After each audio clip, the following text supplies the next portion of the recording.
Okay, so in here I'm going to talk about the most efficient technique for climbing, and that's you play one game and then you watch the replay of the game immediately after the game.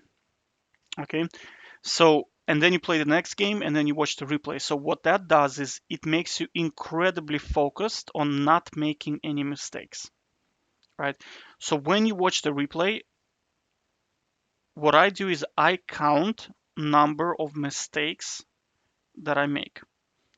And the goal of for me is to minimize mistakes. Okay, minimize your mistakes. So as you can see, in here I have my game length, and in here I have how many mistakes have I made.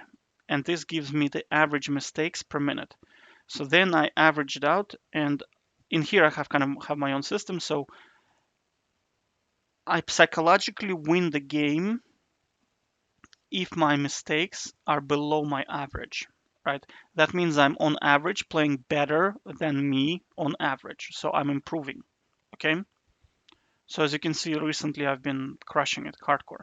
Now, why did I create the system win and lose? Because you have to factor in that sometimes games are just unwinnable, right? Your team is not playing really well, you get counter. Oh, by the way, if you get counterpicked, you have to dodge the game. Do not play against counterpicks. Actually, I'm gonna make a I'm gonna put it into here. So one is play one, watch the replay, and count number of mistakes you do. Okay. If below average, record as win. If above average, record as loss. So this system is separate to League of Legends because in League of Legends, I mean, you sometimes get carried. You play like shit, but you still get carried by your team. That's not really a win. On paper in League of Legends, it counts as win, but you have to separate yourself from that system and say, okay, I lost that game because I played very, very bad. Or sometimes you play the best. My top record is actually a loss game. Yeah, so I made 0.27 mistakes per minute, which means one mistake every 5 minutes approximately. And we lost the game, right? But I played really well. So that I record as a win. It psychologically helps you to separate you from the system because sometimes it's completely outside of your control whether you can win game or not. It's very rarely happens. If you know how to carry, you can carry most of your games, but sometimes it's just you gotta be like two divisions. Like you have to be two divisions higher than the normal players in the game to carry something like 0-12 bot lane, 0-7 mid, and let's say 1-3 jungle, right? And you're against, let's say, you're playing Trynda and you're against a Malphite. Very, very difficult to carry this. Close to impossible. Right, so this kind of system helps you to separate yourself and you can psychologically say, okay, regardless, I won. And I will promise you, as you improve, you will climb. You will climb. So you will see correlation between this and the actual real world. All right. Okay. So second thing, right? So you play one and you watch the replay. The second thing that's important is to watch stream of players that play your champion and position. Yeah. So I'm a Trynda player. I watched Fogged for the win, right? Especially if they're educational content. So they will specifically tell you what to do, how to build. I mean, this guy is an absolute god. Fogged for the win. I think he made the most high elo players than any other player alive, probably, I'd say. Because he created even a guide, right? So let's say I'm up against Singed, right? I can see instantly what to take. There's lethal tempo, boom, right? There's the build. He tells you everything in here. This guy is a gem. And of course, watch his YouTube videos, because he has YouTube videos. He actually shows you how to play the matchups as well, right? So he tells you when to trade. Like I was struggling against Fiora, and I'm still struggling against it a little bit, but he actually shows you how to play against her. So this is very, very important. Again, it improves your overall um, gameplay, right? And third one I'd say is dodge, counter picks, and bad lobbies.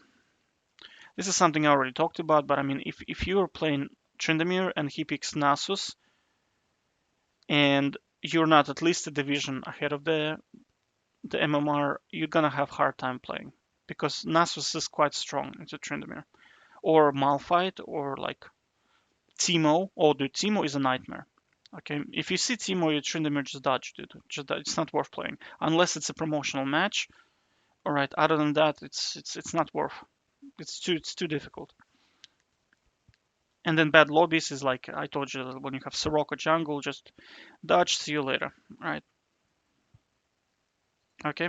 But the most important is these two: play one, watch one. Play one, watch one, and watch the streams and guides of people that are actually playing your champion position. I'll probably add four is narrow. Let's call it specialization. What I noticed that like I actually did study on this. I actually did study on this. Um, yeah, in here. Look, if you look at how League of Legends matchmaking system works, it takes two variables into consideration. Number one is your MMR, yeah, also called ELO rating, matchmaking rating, and two, your win rate. So what the system will do is it will, on average, I have it in here somewhere. Where is it? It's definitely somewhere there. Yeah, there you go. Look. So MMR is gonna be plus or minus 23 MMR. So on average, you're gonna be playing with people who have the same MMR as you. Win rate difference between two teams is usually 0.5%. So you're gonna be playing with teammates that sometimes win, sometimes lose more than 0.5%. So the algorithm for League of Legends matchmaking 100% works. Now, you'll say, no, Dmitry, this is bullshit, because I play games and they feed their ass off. How the hell are those people on my level? I'll tell you where the problem lies, right? The problem lies is that matchmaking system cannot predict the type of player, the type of champion that you're going to pick. Okay? So if you look at the account, so there are two types. There's account win rate, right? And then there is your champion win rate. So look, in here, account win rate is 47.2%. But if you look at the champion win rate, it's 81.4, right? So according to matchmaking, they think that this team is going to lose, right? But if you look at this, and this team should win according to matchmaking, right? The MMR is higher, account win rate is higher. But if you look at the champion win rate, they're 48. So guess what happens? Team A just crushes Team B. And it's a stump. It's a complete stump, right? Why? Because these guys are playing their main champions, whereas these guys are playing what they're bad at, right? So that's why it becomes random number generation. Because according to Riot, they look at this and they say, hey, dude, no, it's incorrect, because I analyze that shit, right? Look, on average, the algorithm works, 100% works.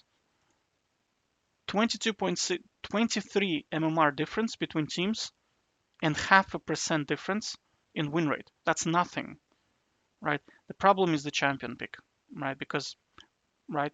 So for you, if you want to be an asset, you need to have a narrow champion pool, right? So a lot of recommendation is you need to pick a lane that you like and you feel strong in, and pick no more than 3 champions and just play them over and over and over, right? And that's how you specialize. I personally, I'm a one trick. I just play Trynda all the time. I tried Nasus, I tried Jax, I tried Urgot, Garen. When I want to carry and I want to win, I feel Trynda is the guy to do it. Right? I just feel that he is the guy. Right? And that's what I play. I play top lane Trynda. I can play mid lane as well, but I feel top is better. Okay? Because you can kill your opponent much easier on top. So narrow champion pool.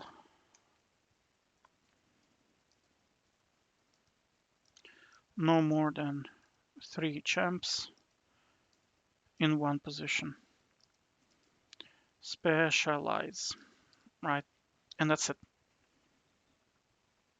Actually, I'll probably put this as 3 because this will win you more games than dodging. No, actually, dodging is quite important. Let's just say the most important. Yeah. It's probably least important in here on the list. So the most important are probably this would be number 1. No. You see, you gotta pick up your own. So this would be number 1, number 2, specialize number 3, and dodging is number 4. Why dodging is number 4 is because sometimes, you see, if you have trolls on your team, it's probably there are trolls on our team. One time we had a ADC Twisted Fate, and they had Yumi jungle. I shit you not, Yumi jungle. Guess what happened? We just stumped them because I mean, who the hell picks Yumi jungle? All right, and that's it. Good job. Take care.